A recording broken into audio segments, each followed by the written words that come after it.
দাড়ি রাখলে কি মেয়েরা পছন্দ করবে না নাকি? বলেছে যে বিয়ে করবো না দাড়ি রাখলে, এমন কথা বলেছে? যদি কোনো মেয়ে এরকম কথা বলে ওই মেয়েকে বিয়ে করার দরকার নেই আপনার। যদি কোনো মেয়ে আপনাকে বলে যে দাড়ি রাখলে ভালো লাগে না, শেভ করতে হবে, না হলে বিয়ে হবে না, বিয়ে করব না, ওই মেয়েকে বিয়ে না করাই উচিত আপনার। আপনাকে বিয়ে করার যোগ্যতাই হয়নি তার, ওর তো যোগ্যতাই হয়নি আপনাকে বিয়ে করার। সে তো দাড়ি নিয়ে প্রশ্ন তুলছে।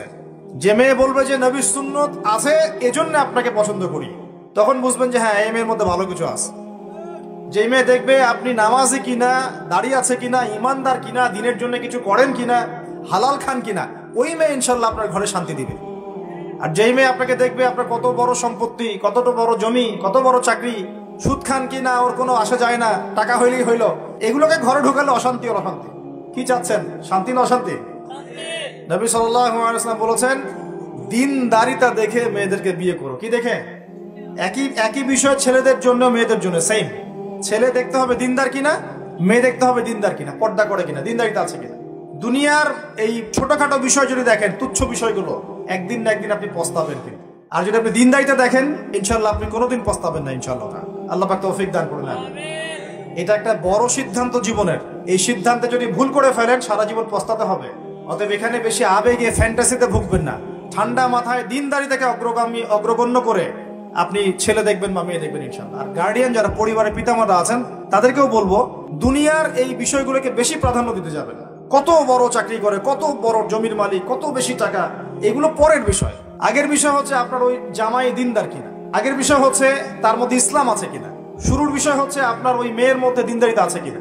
এটা নসিহত করে গেলাম। যদি আপনি বুদ্ধিমান হন তাহলে আমার নসিহত গ্রহণ করবেন ইনশাআল্লাহ তাআলা। না হলে কিন্তু সারা জীবন পস্তাতে হবে। যারা বেদিন জামাই বিয়ে করেছে আর বেদিন মেয়ে বিয়ে করেছে তারা বুঝবে যে আমার কথার মর্ম কতটুকু। তারা এখন ইচ্ছা করেও লাইনে আনতে পারছে না। পারছেন? ওই যে বলছে বিয়ের পরে ঠিক হয়ে যাবে, এত সহজ? এটা কি সুইচ টিপ দিলে ঠিক হয়ে যাবে? মানুষের মনটা খুব জটিল একটা বিষয়। এত সহজেই মানুষের মন চেঞ্জ হয় না। হয় ইল্লা মাশাআল্লাহ, আল্লাহ চাইলে হয়। কিন্তু যদি মনে করেন যে পর্দা করে না, বিয়ে করি তারপর পর্দা করবে, করাই নিব, বানায় নিব, নিজের মতো ঘুরে নিব, এত সহজ নয়। পরে দেখবেন সেই মেয়ে আপনার দাড়ি শেভ করা ফেলছে, করতে পারে না, আপনাকে পেরেশানিতে ফেলবে। সবার এত টাকা, তোমার টাকা নাই। এই যুগে একটু সুদ খেলে কি হয়, সমিতিতে নাম লেখালে কি হয়, সুদের লোন নিলে কি হয়, সবার 4-5 তলা বাড়ি, আমার কেন একতলা থাকবে, নাও লোন নাও বাড়ি করি। আপনার স্ত্রী আপনাকে এদিকে ইনফ্লুয়েন্স করবে, করবে না? করবে। এভাবে তো বহু পরিবারের কর্তা দিন দিন হার্টস্ট্রোক করে মারা যাচ্ছে। টেনশন, পারিবারিক অশান্তি। অতএব দিনদারিতাকে প্রাধান্য দেন ইনশাআল্লাহ। দিনদারিতার সৌন্দর্য কখনো শেষ হয়ে যাবে না ইনশাআল্লাহ। আল্লাহ পাক তৌফিক এনায়েত করুন। কেন সকাল সকাল উঠে আমরা এই শেভিং ক্রিম দিয়ে আমাদের নবীর সুন্নতকে জবাই করি? কেন? কি স্বার্থ, কি লাভ? হ্যান্ডসাম লাগে দেখতে। আপনাদের কি মনে হয় দাড়ি চেঁচে ফেললে, কেটে ফেললে হ্যান্ডসাম লাগে দেখতে, সুদর্শন লাগে?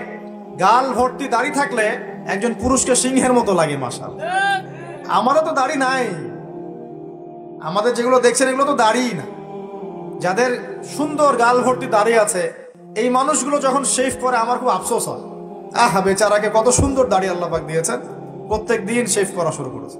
অথচ আপনি দাড়ি ছেড়ে দিলে আপনার চেহারার ব্যক্তিত্বটা বাড়বে, সুন্দর লাগবে, স্মার্ট লাগবে, হ্যান্ডসাম লাগবে, সিংহের মতো লাগবে। মুসলিমরা কি ভীরু কাপুরুষ জাতি? আলী রাদিয়াল্লাহু আনহুর চেহারা দেখলে মানুষ, যখন যুদ্ধের মাঠে তার চেহারা দেখলে মানুষ ভয় পেয়ে যেত। যুদ্ধের মাঠে তার চেহারা দেখলে মানুষ ভয় পেয়ে যেত। দাড়ি, ফুল দাড়ি, ছেড়ে দেয়া দাড়ি। এবং তিনি যখন গর্জন করতেন যুদ্ধের মাঠে, প্রতিপক্ষ যখন থাকতো আহ্বান করতেন, কে আছে সামনে আসো, সাহস থাকলে আমার সামনে। এই গর্জন শুনেই মানুষ ভয়ে তার সামনে আসতো না। খালিদ বিন ওয়ালিদ রাদিয়াল্লাহু আনহু যুদ্ধের মাঠে তার গর্জন শুনেই মানুষ সামনে আসতো না। কাকা রাদিয়াল্লাহু আনহু তিনি একাই 10 জন 20 জনের সাথে লড়াই করতে পারতেন। বলা হতো যে সেনাবাহিনীর মধ্যে কাকা রাদিয়াল্লাহু আনহু আছে, ওই সেনাবাহিনী কখনো পরাজিত হয় না। বলা হতো, এটা প্রবাদ ছিল। তাদের গাল ভর্তি দাড়ি ছিল না। সাহাবীরা কি শেভ করতেন? কোনদিন দেখেছেন কোন হাদিসের মধ্যে সাহাবীরা শেভ করেছেন? তাহলে নবীর সুন্নতটা কি আগে নিজের দেহে আনতে হবে না?